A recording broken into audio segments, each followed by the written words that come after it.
คนที่เขาเจ้าถือทรงเมืองลาวเนาะจากประสบการณ์ที่เขาเจ้าเคยถือเขาเจ้าก็มาถ่ายทอดให้พวกเขาได้ฟังแล้วเขาก็จะถ่ายทอดต่อให้ทุกๆคนได้รับรู้แล้วก็ได้เตรียมตัวเนาะว่าขั้นตอนมันเป็นยังสบายดีตอนเช้าทุกคนสบายดีตอนเช้าแม่บ้านสบายดีตอนเช้าไอ้บุญสบายดี FC ทั้งภายในและต่างประเทศเนาะอันนี้ก็เป็นตอนเช้าสภากาแฟอีกแล้วพี่น้องเฮามาสภากาแฟเรื่องว่าไอซ์พวกถือกันครอบคลุมอยู่ในไอซ์ดีเทนนิ่งเซ็นเตอร์ว่าเฮาสิเอาหยังกลับบ้านได้แด่เวลาเฮาถึงส่งไปลาวนี่นะอ๋อพี่น้องมี FC ถามเข้ามาว่าอยากให้แม่บ้านกับไอ้วุ่นนี่ไปซอกหาความรู้ว่าคนลาวเฮาที่ถูกส่งกลับเมื่อประเทศลาวเนาะสามารถเอาเครื่องของประเภทใดกลับบ้านได้แดเนาะมื้อนี้เขาก็จะมาเว้าให้ฟังว่าคนที่ถูกส่งกลับไปเมืองลาวนั้นเขาเจ้าสามารถเอาเครื่องของใช้จำเป็นหยังกลับบ้านนำได้แดอันนี้แม่นจากการเล่าเรื่องของคนที่มีประสบการณ์ที่ถูกส่งกลับเพิ่นมาเล่าให้ฟังเนาะเพราะว่าเฮาไปซอกค้นคว้าหาข้อมูลอยู่ตามเว็บไซต์เนาะบ่เห็นบ่มีเพราะว่าอันนี้มันสงสัยแม่นนามันเป็นความลับของเขาเจ้าแม่นมันเป็น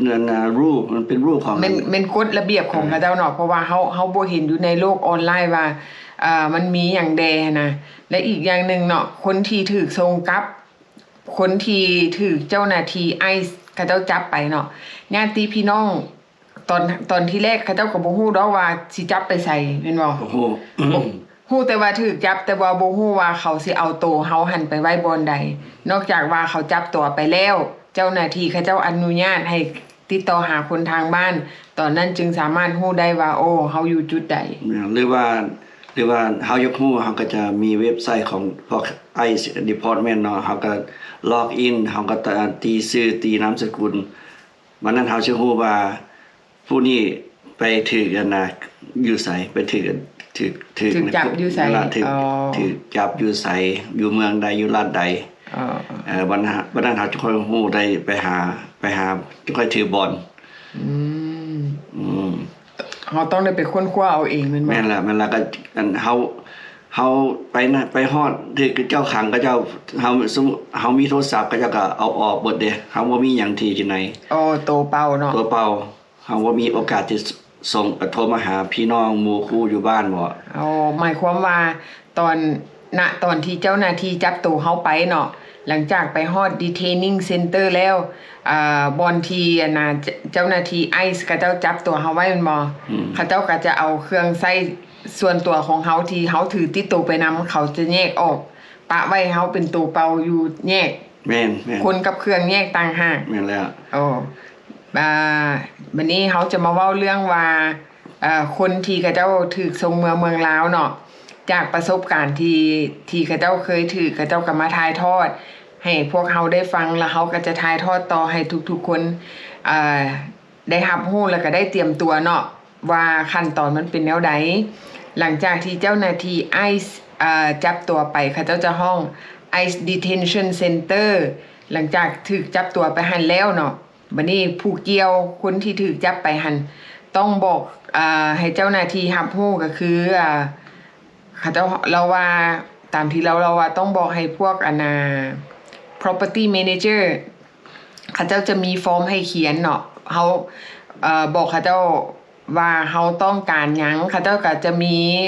ฟอร์มมาให้อีกฟอร์มของเขาเจ้าห้องว่าproperty request เนาะ property request จะเป็นฟอร์มที่ออกมาจาก property center หลังจากนั้นเนาะเฮาก็มาเขียนฟอร์มว่าเฮาต้องการหยังเขียนลงไปต้องการเครื่องนุ่งของถือบ่เขียนลงไปในฟอร์มแล้วก็ต้องการโฟนก็เขียนว่ามีโฟนอยู่ในหั่นสิ่งที่เฮาต้องการแล้วหลังจากนั้นเจ้าหน้าที่เนาะเพิ่นก็จะมาขวดฟอร์มเฮาอีกเทื่อนึงว่าสิ่งที่เฮาขอไปนั่นเพิ่นอนุญาตให้ผ่านหรือบ่ผ่านตอนนี้ล่ะเฮามีโอกาสโทรไปหาหมู่คู่หรือว่าพี่น้องที่ทั้งนอกว่าโอเคขอยอยากได้เครื่องเฮาก็บอกกับเจ้าว่าขอยอยากได้เสื้อจังซั่นจังซี่ได้ซองได้personal use นี่ล่ะ แบบเฮาสิเอามาหลายก็บ่ได้บัดนี้เขาเจ้าก็มีแต่กำหนดเขาเจ้าก็มีแต่50 pound เนาะ50 พาวหรือว่า23กิโลหลังจากเขาเขียน request หรือว่าเขียนในสิ่งที่เขาต้องการแล้วก็ต้องไปผ่านเจ้าหน้าที่อยู่บ่นั่นน่ะจะผ่านเจ้าหน้าที่ไอซ์เนาะถ้าหากว่าเจ้าหน้าที่ไอซ์ว่าผ่านเขาเจ้าก็จะส่งข้อความนั่นส่งฟอร์มนั่นเนาะไปยังครอบครัวเพื่อครอบครัวจะได้เกี่ยมสิ่งของต่างๆเนาะแล้วส่งมาให้ทางเจ้าหน้าที่ไอซ์นี่หลังจากนั้นเจ้าหน้าที่ไอซ์ก็กวดอีกเทื่อนึงเพื่อความปลอดภัยเนาะก่อนที่เขาเจ้าจะส่งให้เฮาแม่นคันก็มันคือว่าเฮาซื้อเกินอยู่ในลิสต์ที่เฮาเขียนลงไปนะเขาเจ้าก็บ่ให้เขาเจ้าก็มากวดอีกแม่นเฮาบ่ได้กวดเองได้เจ้าหน้าที่เขาเจ้าจะกวดให้ว่ามีหยังที่สามารถเอาไปได้หรือเอาไปบ่ได้เนาะต้องผ่านการกวดสอบจากเจ้าหน้าที่แล้วเราแนะนำบอกว่าห้ามเด็ดขาดบ่ให้เอาของมีค่าติดตัวไปนำเนาะบ่ให้เอาของมีค่าติดตัวเฮาในการเดินทางเพราะว่าหยังเพราะว่าเพื่อความปลอดภัยของเฮาเองบ่แนะนำให้เอาของมีค่าแล้วเงินเด้บัดนี้เขาจะถามว่าเงินเอาไปนำได้บ่เจ้าหน้าที่เขาเจ้าก็อนุญาตเนาะให้เอาไปนำแต่ว่าตามประสบการณ์ที่เพิ่นแนะนำมาว่าบ่ให้เอาไปหลายระหว่าง500 5,000 เพื่อความปลอดภัยของเฮาเองแล้วอีกอย่างนึงเวลาเฮาไปฮอดเมืองลาวแล้วเฮาได้ที่อยู่เป็นหลักแหล่งเฮาถือว่าเฮาไปฮอดเมืองลาวด้วยความปลอดภัยเฮาจึงโทรมาหาครอบครัวอยู่ทางอเมริกาเนาะส่งเงินไปให้ภายหลังเพราะว่าหลังจากเฮาฮู้ว่าเฮาอยู่ไสเฮาปลอดภัยละบัดแล้วจึงติดต่อหาครอบครัวว่าโอ้ข่อยอยู่จุดนี้และส่งเงินไปตามหลังเพื่อความปลอดภัยอีกคือกันแม่นแล้วเพราะฉะนั้นเฮาก็เคยเฮ็ดคลิปออกมาเนาะแบบว่าเฮาสิแพลนแบบใดนะแต่ว่าให้แม่บ้านย้ำอีกทีนึงซะว่าสำหรับพวกที่สิถูกส่งกลับลาวนี่นะว่าแพลนเมกะแพลนเนี่ยไดอ๋อแม่นบ่ล่ะแม่นเฮาต้องวางแผนล่วงหน้าเนาะพี่น้องก็คือเฮาว่าก่อนที่จะถูกเจ้าหน้าที่จับตัวเฮาไปเนาะเฮาต้องแพลนอย่างนึงเฮาแพลนปาไว้ว่าเงินค้ำที่เฮาจะเดินทางเฮาวางแผนไว้ล่วงหน้าเฮาต้องได้ฝากพี่ฝากน้องบ่หรือว่าฝากครอบครัวไว้ถ้าหากว่ามื้อใดค่อยถูกจับเงินก้อนนี้เอาไว้ส่งให้ค่อยตามภายหลังหรือว่าเฮาบอกคนในครอบครัวไว้ว่าถ้าเฮาถูกจับเฮาจะต้องเตรียมตัวแบบใดอันนี้เฮาต้องบอกรายละเอียดให้คนฮู้จักหากแต่ว่ารายละเอียดลึกๆอันนั้นกลับไปเบิ่งคลิปย้อนหลังของเฮาเนาะคันไปฮอดพุ่นเฮาต้องการเงินเด้พี่น้องทุกสิ่งทุกอย่างก็มีแต่เงินแม่นฮอดเมืองลาวประเทศลาวเฮาทุกสิ่งทุกอย่างออกจากแอร์พอร์ตก็ต้องได้ใช้เงินจ้างรถแท็กซี่ค่าอยู่ค่ากินแม่นสิ่งสำคัญก็คือถ้าหากว่าคนใดเนาะที่ว่าฮู้โตว่ามีรายชื่อจะถูกส่งกลับแต่ว่าบ่ฮู้ว่าเจ้าหน้าที่สิมาจับเฮามื้อใดนี่ส่วนหลายคนเขาเจ้าก็ฮู้โตแล้วแหละว่าเขาเจ้ามีรายชื่อแต่ว่าบ่ฮู้หวยสิออกมื้อใดแต่ว่าแนะนำว่าให้ได้อย่างน้อยก็เตรียมเงินสดไว้อยู่บ้านเนาะจัก500หรือว่า 1,000 ถ้าหากว่าเกิดกรณีฉุกเฉินเทื่อเขาจับไปว่าถึกวันเสาร์วันอาทิตย์เขาโทรมาด่วนจังซี่เฮาไปถอนเงินอยู่ธนาคารบ่ทันอย่างน้อยๆเฮาก็ต้องมีเงินสดติดไว้จัก500หรือว่า 1,000 เกิดกรณีฉุกเฉินแม่นเฮาบ่ฮู้ได้ว่าเขาจะสิมาเอาเฮาตัวเฮายามใดแล้วเฮาก็บ่ฮู้อีกว่าเจ้าหน้าที่ไอซ์จับเฮาน่ะไปไสบางเทื่อเขาเอาเฮาไปต่างรัฐก็มีเด้แม่นแล้วแต่เขาจะส่งไปเพราะว่าแล้วแต่เขาสิส่งมันมีหลายบ่อนในว่ามีแต่อยู่ทั่วสหรัฐเพราะว่าเฮาบ่ฮู้ว่าเที่ยวบินที่เขาเจ้าจะเอาเฮาไปน่ะมันแม่นเที่ยวบินใดเนาะอันนี้เฮาก็บ่สามารถฮู้ได้อันนี้มันเป็นพอเพียงแต่ว่าเฮามาล้มกันให้ฮู้แบบคร่าวๆเพื่อการเตรียมตัวเนาะอย่างน้อยเฮาก็ได้ฮู้ว่าโอ้เจ้าหน้าที่ไอซ์เวลาจับตัวเฮาไปเฮาต้องเฮ็ดแบบใด1 2 3ที่ต้องการสิ่งของที่จะติดตัวเฮาเพื่อเฮาจะถูกส่งกลับบ้านเนาะอย่าลืมเด้อพี่น้อง1ถ้าหากว่าทานถูกจับกุมขอฟอร์มจากICE Property Center เขาเจ้าจะมีฟอร์มมาให้เขียนเนาะชื่อว่า Property Request เฮาก็เขียนสิ่งที่เฮาต้องการหั่น ลงไปว่าเขาต้องการหยังแต่ก็ของมีค่า